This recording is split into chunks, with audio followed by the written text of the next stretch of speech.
इस वीडियो में हम जानेंगे कैसे एक मासूम, शरीफ और पढ़ी लिखी लड़की का कत्ल कर दिया गया। आखिर उसका कसूर क्या था और उसे कत्ल क्यों किया, ये जानेंगे हम आज इस वीडियो में। लड़की जा रही होती है, एक चौक से जब गुजरती है तो पीछे से दो लड़के बाइक सवार आते हैं और उसके गर्दन में गोली मार के भाग जाते हैं।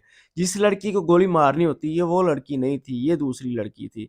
आया जानते हैं कि इसका कसूर क्या था और ये कौन लड़की थी। नाजरीन ग्रामी, मैं बात कर रहा हूँ शांति वर्मा केस के बारे में। इस केस की शुरुआत होती बिहार के नारता इलाका थाना से। इस इलाके में एक घर था, यहाँ पे बाप लक्ष्मी नायक था और उसकी 3 बेटियां और 2 बेटे थे।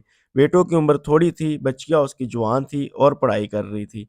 पढ़ाई करने के बाद उन लोगों ने बीपीएससी बिहार पब्लिक सर्विस में एग्जाम दिए और टॉप कर गई। उसके बाद तीनों को अलग अलग ड्यूटी मिल गई। एक पटना में ड्यूटी बड़ी बहन की लगी, उससे छोटी बहन की मस्तानीपुरा में ड्यूटी लगी और जो सबसे छोटी बहन शिवानी थी उसकी ड्यूटी फॉरवीगंज के इलाके में लगी। ये यूपी से काफी दूर इलाका था। यहाँ पे वो एक स्कूल में पढ़ाना शुरू कर देती है और उसने फॉरवीगंज इलाके में एक मकान रेंट के ऊपर लिया और उसमें रहना शुरू कर देती। अब ये घर में अकेली रहती थी और ये अपने घर से स्कूल 3 किलोमीटर दूर था। उस स्कूल में जाती थी, रास्ते में एक चौक भी पड़ता था। ये उस चौक से गुजर के जाती थी और वापस आ जाती थी शाम 5 बजे, सुबह 8 बजे स्कूल चली जाया करती थी।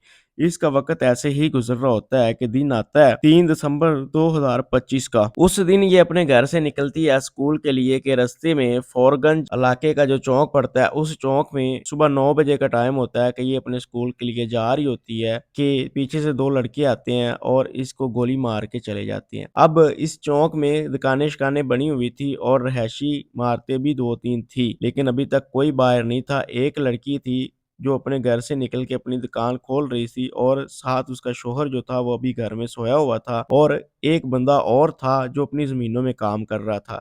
जब उस लड़की ने देखा कि किसी लड़की को गोली मार के कोई भाग गया तो वो जल्दी-जल्दी अपने हमसाये के पास गई और उसको मंगवा के लेके आई। उस हमसाये का नाम सुविंदर यादव था। जब वो आता है और भाग के देखता है इस लड़की के चेहरे के ऊपर से हेलमेट हटा के, तो देखता है ये तो शिवानी वर्मा है। ये इसे जानता है और ये अक्सर इसके स्कूल वगैरह फंक्शन में भी जाता रहता था। इस वजह से ये इसे पहचान लेता है। जल्दी-जल्दी ये इसको उठा के हॉस्पिटल लेके जाते हैं। इस फॉरवीगंज इलाके से हॉस्पिटल 70 किलोमीटर दूर होता है। वहाँ पे पहुँचते-पहुँचते इस शिवानी वर्मा की डेथ हो जाती है। अब पुलिस को इत्तला दी जाती है। इसका बाप जो होता है वो भी पुलिस में सब इंस्पेक्टर होता है अपने उत्तर प्रदेश के हैदर नगर में। उसको भी इत्तला दी जाती है, वो भी आ जाता है। इसकी बाकी बहनें और भाई वगैरह भी आ जाते हैं। अब सबसे पहले एफआईआर दर्ज की जाती है और उस एफआईआर में 2 लड़कों के नाम दर्ज करवाए जाते हैं।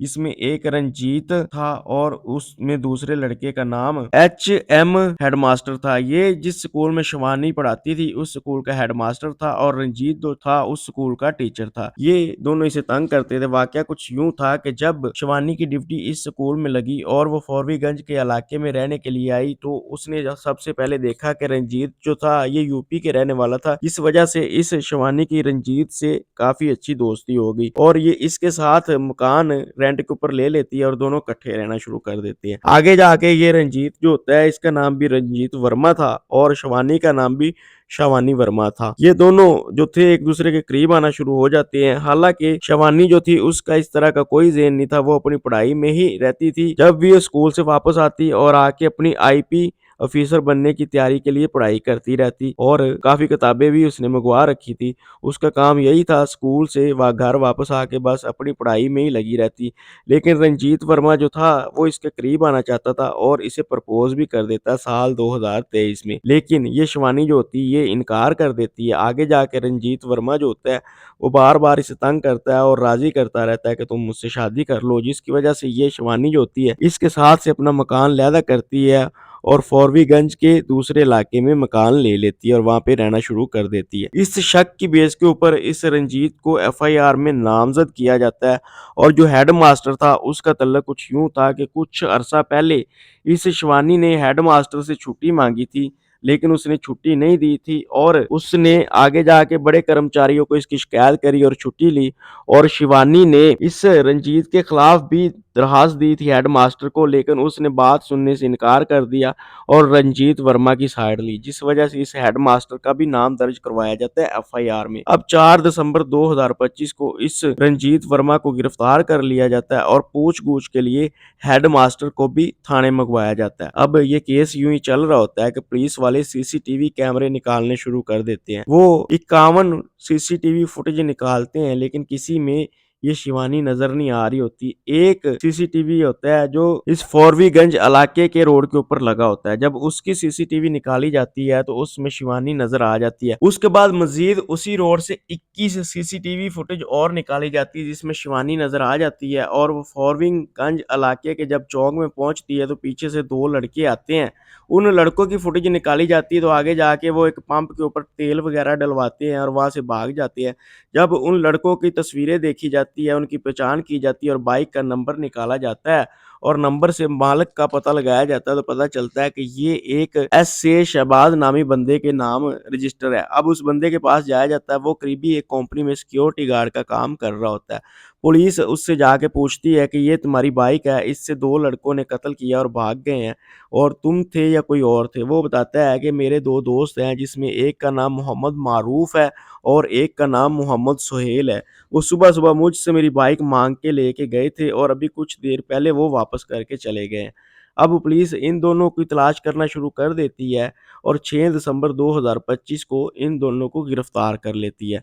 गिरफ्तार करने के बाद इनसे पूछ-गूछ करती है कि हाँ भई, तुम लोगों ने इस शिवानी को कत्ल क्यों किया? पहले तो वो मानते नहीं, लेकिन जब पुलिस इनकी खिदमत करती है तो वो टूट जाते हैं और मान जाते हैं कि हम दोनों ने कत्ल किया। अब पुलिस पूछती है कि तुम दोनों ने क्यों कत्ल किया? इसके पीछे क्या रीज़न था? तो वो कुछ स्टोरी बताते हैं। स्टोरी कुछ यूँ होता है कि इस इलाके में एक लड़की रहती है जिसका नाम होता है हुसन आयरा। उसका शौहर मोहम्मद शाकर होता है। उसको अपने शौहर के ऊपर शक हो जाता है कि मेरा शौहर किसी और लड़की से बात करता है। जब वो अपने शौहर का मोबाइल निकालती है चोरी और उसमें मैसेजेस पढ़ती है, तो पता चलता है कि ये एक स्कूल की टीचर है जिससे दोस्ती है इसकी और उससे बात करता है। पिछले 3 महीनों से इन दोनों का राब्ता है। वो उस लड़की का नंबर निकालती है और अपने ये 2 भांजे जो इसके पास अक्सर आते रहते हैं, एक का नाम राम होता है और एक का नाम छोटू होता है। ये उनके पास बैठ के रोती है और उनको बताती है कि ऐसे तुम्हारा जो खालू है वो किसी और स्कूल की लड़की से बात करता है, मैं उसे कत्ल करवाना चाहती हूँ। वो ये राम और छोटू कहते हैं कि ये तो कोई बात ही नहीं, और 3 लाख रुपए में ये किराए के कातिल ढूँढना शुरू कर देते हैं और आगे जाके इनको मोहम्मद मारूफ और सुहेल मिलते हैं। यूँ इनको बोलते हैं कि 3 लाख रुपया ले लो, हमें एक लड़की का कत्ल करवाना है।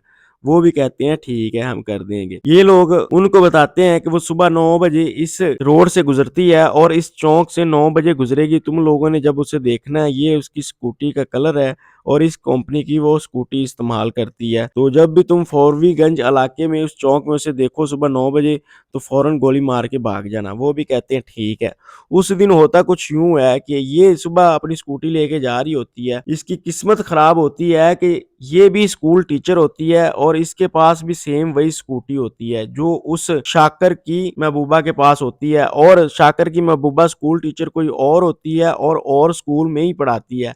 लेकिन सेम टाइम वही स्कूल जाती है और वो भी इसी चौक से गुज़र के ही जाती है जिस चौक से ये शिवानी गुज़र के जाती है।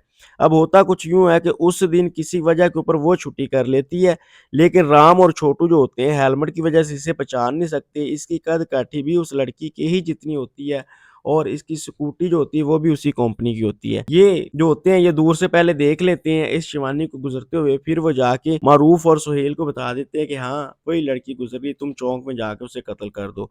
वो लोग आते हैं और गोली मार के भाग जाते हैं। भागने के बाद वो 4 दफ़ा फ़ोन करते हैं एक लड़की को। अब जिस नंबर के ऊपर फ़ोन करते हैं वो नंबर होता है हुसन आर्या का, जो लड़की इस शिवानी को कत्ल करवा रही होती है। अब पुलिस जाती है, हुसन आर्या को गिरफ्तार करती है, राम और छोटू को गिरफ्तार करती है। मारूफ और सुहेल तो इन लोगों ने पहले ही गिरफ्तार कर रखे थे। अब पुलिस दूसरी तरफ इस रंजीत वर्मा को और स्कूल के हेडमास्टर को छोड़ देती है। बाकी इन चारों को गिरफ्तार कर लेती है और 5वीं हुसन आर्या भी होती है। अब जब हुसन आर्या से पूछा जाता है तो वो कहती है कि मेरा शौहर और लड़कियों से बात करता है, मुझे उसके ऊपर शक था। जब मैंने उसके मोबाइल नंबर निकाला तो मुझे एक स्कूल टीचर मिली। लेकिन इन लोगों से गलती ये हो गई कि इन लोगों ने सेम कंपनी की बाइक देख के उसे गोली मार दी। हालांकि इन लोगों को चाहिए था पहले कन्फर्म कर लेते।